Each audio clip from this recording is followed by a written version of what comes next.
Hi, my name's Brian, and this is our farm here in Orange.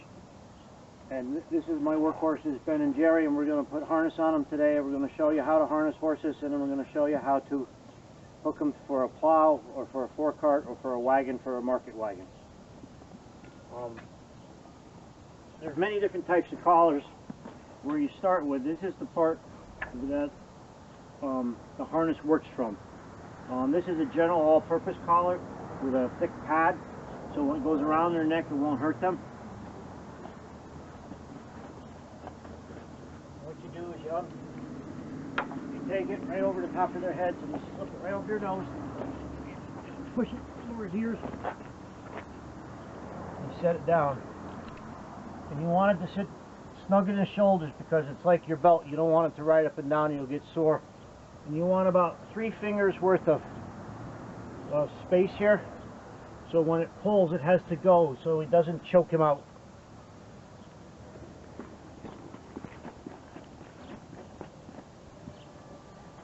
Here we're going to do the same thing on Jerry.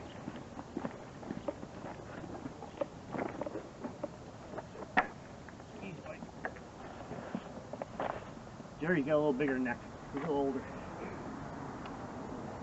Next I'm going to go get harness.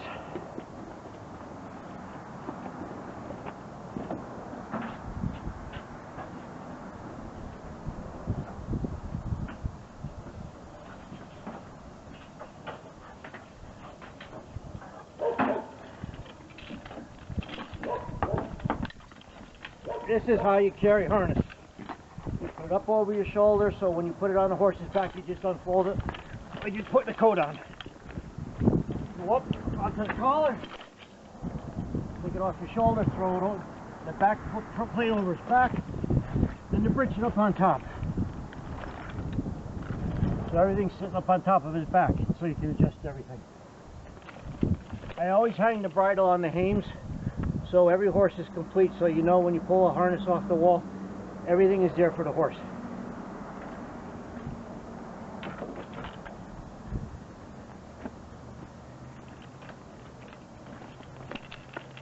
First thing we do, you take these metal bars, which are called hames, and you put them in the notches around the collar.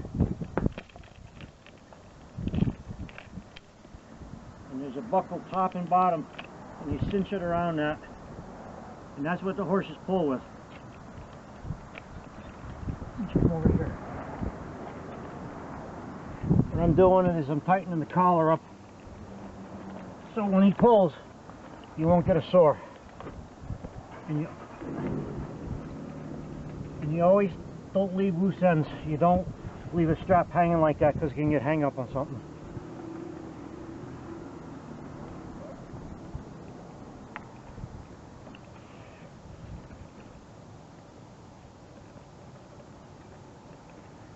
Next thing we do, you take the britching, which is the part that goes over the horse's butt, and you pull it down over the top and you stretch the harness out. Normally if a horse has a longer tail, you would pull it out so it doesn't get hung up in the back plate. But these horses have short tails.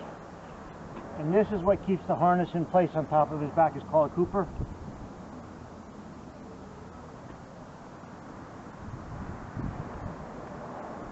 And now that everything is sitting on top of them right, you go and we put the steering wheel on.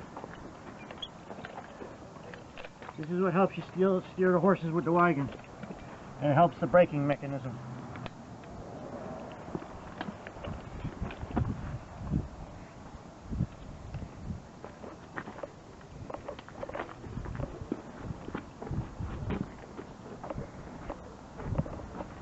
It's equal on either side, so what happens is when the wagon pulls back on the pole, it catches on the britching in the back. You see in the back, the britching catching? That stops the wagon from going forward and slamming into his butt. And it also steers the pole. This is just a girth to keep everything in place.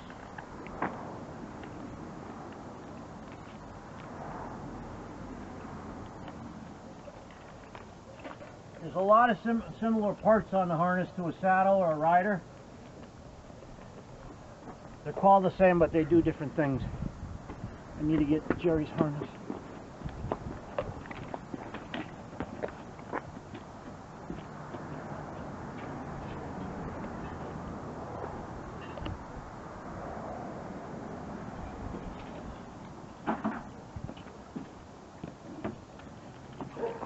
We do the same thing with Jerry's. Easy, buddy.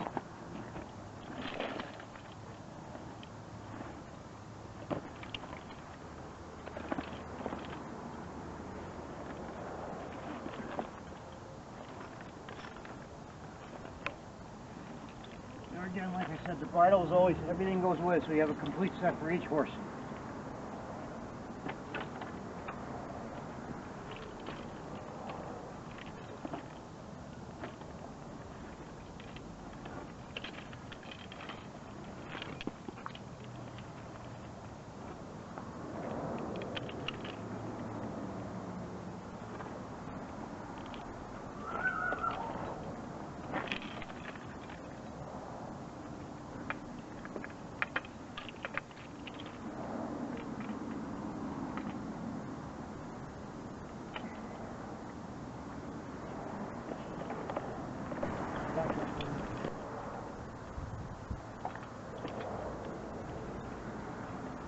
Doing the same thing in the front here, just putting it around his collar and the notch.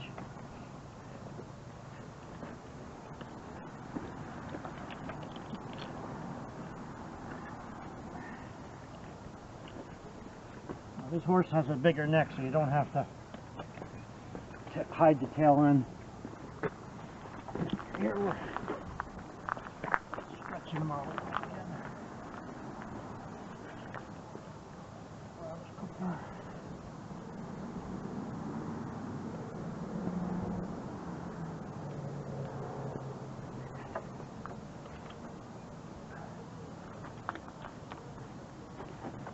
This time of year they got their fur coats on, so it's a little. Put the steering wheel back on. Legs. Check into that.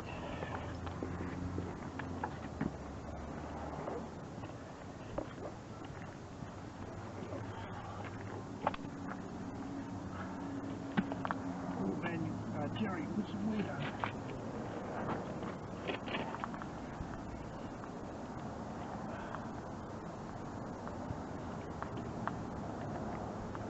Okay, now that everybody's got their harness on, you do a visual to make sure everything's where it belongs and everything's there. Next come the bridles. This is just a standard driving bridle with driving bits. Now on the bits here, there's 3 rings, and depending on how much braking or pressure you need is how you harness them. The bit goes in their mouth, and for a normal working horse you either go in the big ring or one down. If you have a younger horse who's just starting out and you need a little more control, a little more stopping mechanism, you put it down. You put it down all the way. Okay.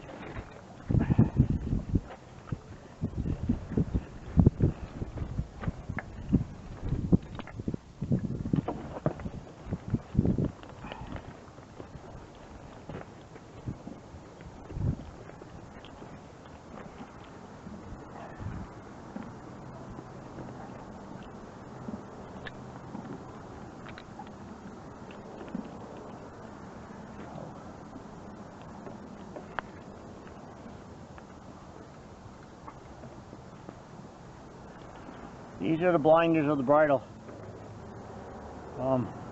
Horses don't see like you and I do. They see three-dimensional. So I can be looking at your dad there, and I'm looking straight forward. If a horse is looking at your dad, he's looking at there, and he's also seeing what's going on at the Clark building next door. He can see over here and here at the same time. So what the blinders do is make him pay attention forward, so when he's working, he's paying attention to what he's working on, not worrying about what else is going around in the neighborhood. That's what blinders are all started for.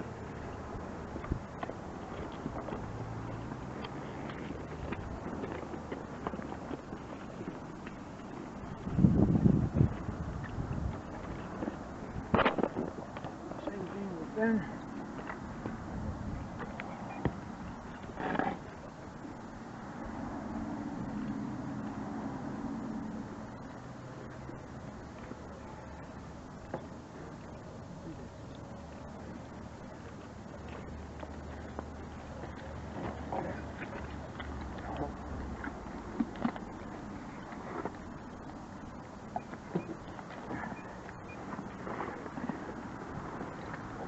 Here's keep on. Chin strap. Easy, buddy.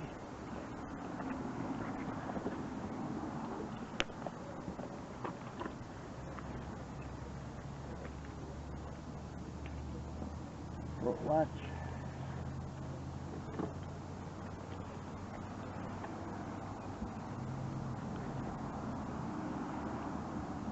There you go, bridle's on. Now we gotta do lines. Alright, now that we have the horse's harness, we're gonna put lines on. If you're riding, they're called reins. When you're driving, they're called lines. And this is a split line, so you can drive two horses at the same time. So what you do is, there's a main line with a crossover buckled into it. The main line goes on the outside of the horse. So if you have a pair together, if this is the left-hand horse, then the left-hand main line is on to the left-hand side of the horse, and the right-hand side is on the right horse. So.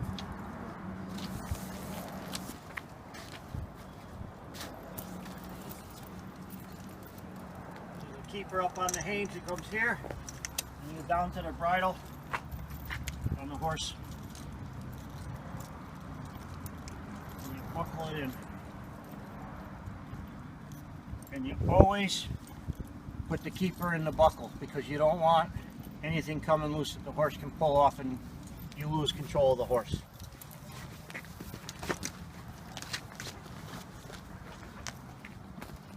And what you do is, the buckle on, you put on this horse, but it's going to cross over to the left-hand horse, or the right-hand horse.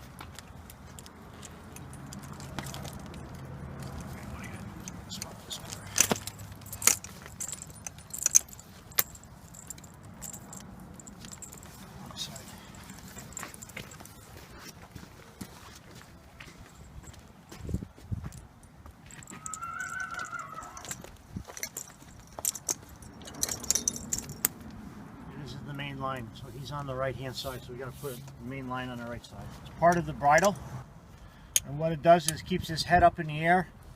So when you're working and driving, you don't want him to be able to get his head down, because if he gets his head down, he'll get ahead of you and you won't be able to stop him. It's like a dog digging down and going on a leash and stuff like that. So what it is, it's just a strap that's hooked to the breeching, goes all the way back to keeps his head up. There you go. And we'll hook the two of them together. This is the left crossover. Coming from this horse, it goes to the right side of his head.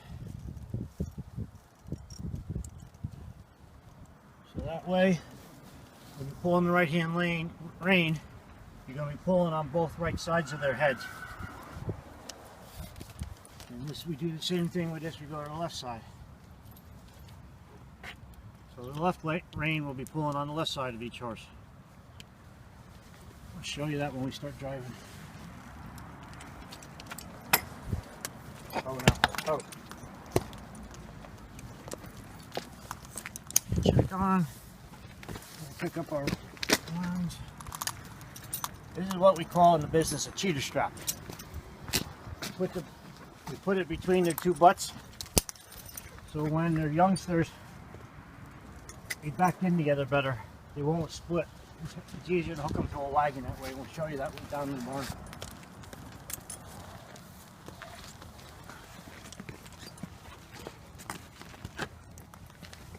If you stand behind me,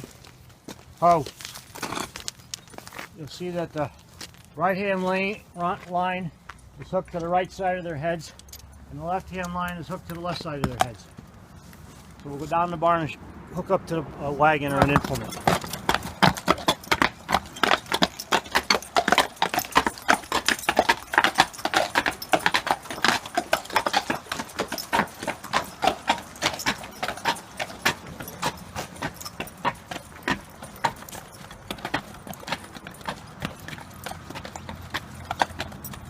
We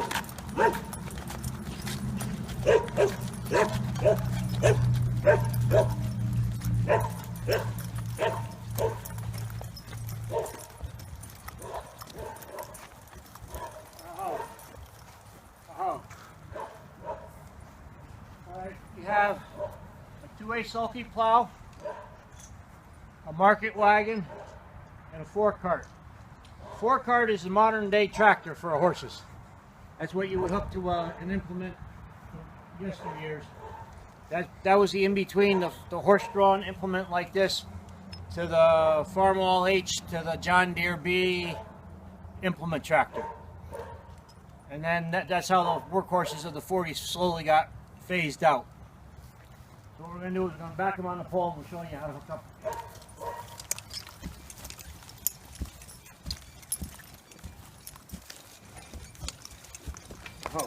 Oh, back up, back up, back up, back up, back up, back up.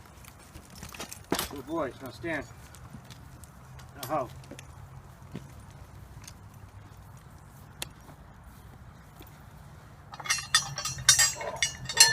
Now this is what they call a front cub. It goes on the pole between the two horses and it get hooked to the front chase here. And this is the steering mechanism and is part of the braking mechanism. So what we're going to do is pick the ball up, goes around the ring, clips in here, clips in here, and now you have your steering wheel hooked up. Now we're going to go to the back and put in the drive shaft. What you do is you take the traces down and you figure out where you're going to put them on the plow. Now when I'm plowing, I like to have them out a little bit so they can stretch so when they're working. So I put them out almost all the way, so I'm going to only drop one ring. So we're going to just leave one hanging.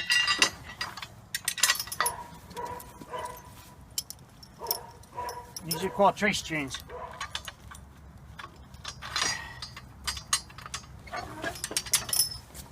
Easy, of course.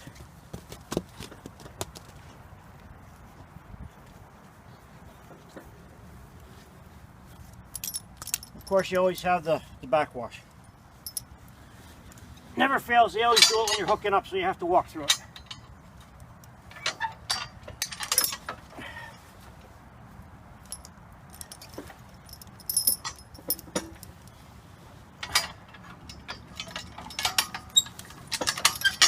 Okay. Now that we have everybody hooked up, we'll show you how everything goes now, horsepower wise. Easy. Now see? Whoa. The traces pull everything, and this is how we work our farm implements. When you stop, you'll see that the britching on their butts stops the wagon so the pole goes up against it. You pull forward, it loosens up a little bit.